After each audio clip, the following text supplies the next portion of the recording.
Compare ചെയ്ത് നോക്ക് നിങ്ങൾ. പിന്നെ നമുക്ക് അവിടെ AGയുടെ ഓഫീസും DGPയുടെ ഓഫീസും ഒക്കെ പറയുന്ന അഭിഭാഷകരെ കൂടി നമുക്ക് അവിടെ വയ്ക്കേണ്ടി വരും പല കാരണങ്ങളുമുണ്ട്. ഇനി ചോദിക്കും, വേറെ എന്തെങ്കിലും ചോദിക്കും. ഇത് പറഞ്ഞു കഴിഞ്ഞു ഞാൻ. ഇനി വേറെ ചോദ്യം ചോദിക്കും. താങ്കൾ തന്നെ ചോദിച്ചുകൊണ്ടിരിക്കുകയല്ലേ. ദേശാഭിമാനി മാത്രം ചോദിച്ചാൽ പോരാ. നോ, നിങ്ങൾ ചോദിക്കും.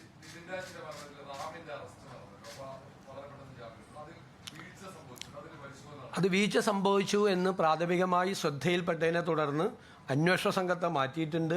ആഭ്യന്തര വകുപ്പ് മന്ത്രി അത് അന്വേഷിക്കാനുള്ള ചുമതലയായിട്ടുണ്ട്. ആർക്കെങ്കിലും ഉത്തരവാദിത്വം ഉണ്ടെങ്കിൽ ആഭ്യന്തര വകുപ്പ് നടപടി സ്വീകരിക്കും. ഞാൻ ആഭ്യന്തരമന്ത്രിയുമായിട്ട് ആ വിഷയം സംസാരിച്ചിരുന്നു. താങ്കൾ തന്നെ 5 ചോദ്യം ചോദിക്കല്ലേ പ്ലീസ്.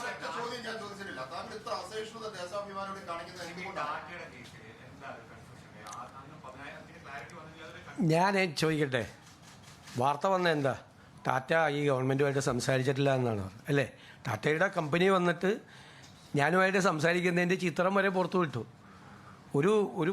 ഒരു കാര്യം തീരുമാനമാകാതെ കിടക്കുന്നുണ്ട്. അവരുടെ ഒരു വെസൽ ബിൽഡിങ്ങിൻ്റെ കാര്യം തീരുമാനമാകാതെ കിടക്കുന്നുണ്ട്. മലബാർ സിമൻസുമായി, കൊച്ചിൻ പോർട്ടുമായി ബന്ധപ്പെട്ട് ആ കാര്യത്തിൽ തീരുമാനമെടുത്തു. അവർ പോസിറ്റീവായ ആ കമ്പനിയുടെ ആളുകൾ പ്രതികരിച്ചു. കൂടുതൽ ഇൻവെസ്റ്റ്മെൻറ്റ് കേരളത്തിൽ ഉണ്ടാകാൻ അവർ വരണം എന്ന് നമ്മൾ പറഞ്ഞു. ഞാനത് വിശദീകരിച്ച് കഴിഞ്ഞപ്പോൾ ഈ കാര്യം പറഞ്ഞിട്ട് അവർ വരുന്നുണ്ട്, അവരുടെ പ്രശ്നം പരിഹരിച്ചിട്ടുണ്ട്.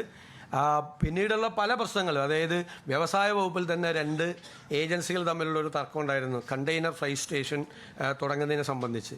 അതൊക്കെ ഞങ്ങൾ 24 മണിക്കൂറിനകം തീരുമാനമെടുത്തു. ഓഷ്യനേറിയം കൊച്ചിയിൽ തുടങ്ങാനുള്ള നടപടിക്രമങ്ങൾ ഞങ്ങൾ ആരംഭിച്ചു. ഇൻ്റർനാഷണൽ മാരിടൈം മ്യൂസിയം തുടങ്ങാനുള്ള നടപടിക്രമങ്ങൾ ആരംഭിച്ചു. ബാക്കി ഒരുപാട് ഇൻവെസ്റ്റേഴ്സ് പല സ്ഥലങ്ങളിലും അവരുടെ പ്രപ്പോസലായിട്ട് വന്നിട്ടുണ്ട്. അപ്പോൾ അതിൻ്റെ എക്കണോമിക് മോഡലുകൾ എന്താണ് എന്ന് ഞങ്ങൾ ഗൗരവതരമായി ആലോചിച്ചുകൊണ്ടിരിക്കുകയാണ്.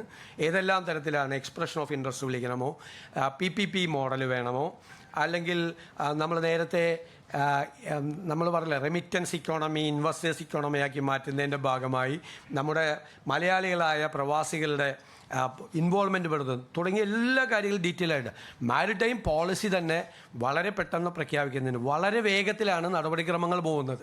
നമ്മൾ ആദ്യഘട്ടത്തിൽ ഒരു 10,000 കോടി രൂപയുടെ ഇൻവെസ്റ്റ്മെൻ്റ് എങ്കിലും ഈ ഘട്ടത്തിൽ നമ്മൾ പ്രതീക്ഷിക്കുന്നു. ഇതാണ് ഞാൻ ചോദിക്കട്ടെ, ആരെങ്കിലും വരില്ല എന്ന് പറഞ്ഞപ്പോൾ അവർ കണ്ടിട്ട് പോലും ഇല്ലെന്നാണ് ആ വാർത്ത വന്നത്.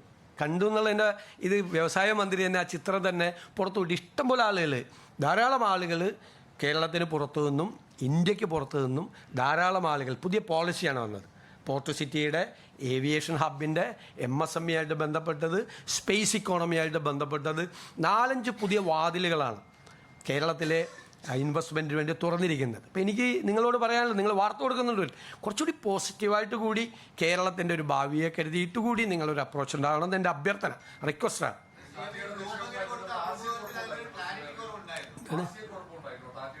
ഇല്ല ഒന്നുമില്ല.